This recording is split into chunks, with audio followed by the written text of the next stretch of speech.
Bizga kim yordam beradi?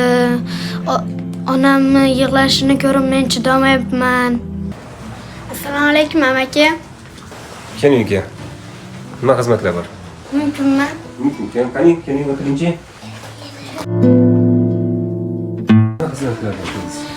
Siz oldingizga xizmat bilan keldim. Kechalari onam namozlarida yig'layapti. Bizga ko'mir kerak, hech kimimiz yo'q. Otam o'lib qolgan. Bizga kim yordam beradi? Onamni yig'lashini ko'rib men chidamayapman. Xudo xolisa, uka, hammasi yaxshi bo'ladi.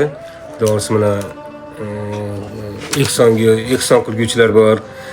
Shu ta'mirlab, shu yetim yesar, g'arib, bevacholarga yordam bergan aka-ukalarimiz bor, muslim opa-singillarimiz bor.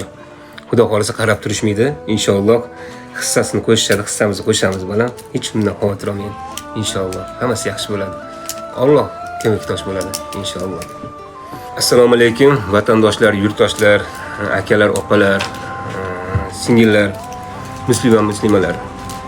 Bizni mana bu hadiya saxovat deb marafon ochganmiz. Inshaalloh shu ehsonlarni qilyapmiz. Bizga 100 yaqin bolajonlar bor, kam ta'mirlangan oilalar bor.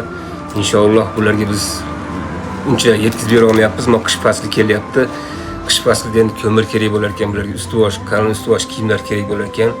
Sizlarni mehribonchiliklar bilan, sizlarning shu qilgan ehsonlarlar bilan shu darajaga yetdik. Inshaalloh yana ehsonliklarni ayamasanglar, shu bolajonlarni hammasini kam ta'mirlangan oilalarda Xudo xolisa birgalikda ta'mirlab shu hojatini chiqarsak inshaalloh.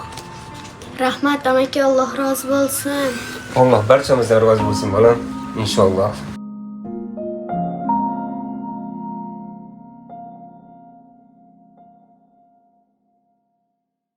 Armonim qo'ymas omon, otamni eslab hamon, yetimlik dardi yomon, yomon, yomon, yomon.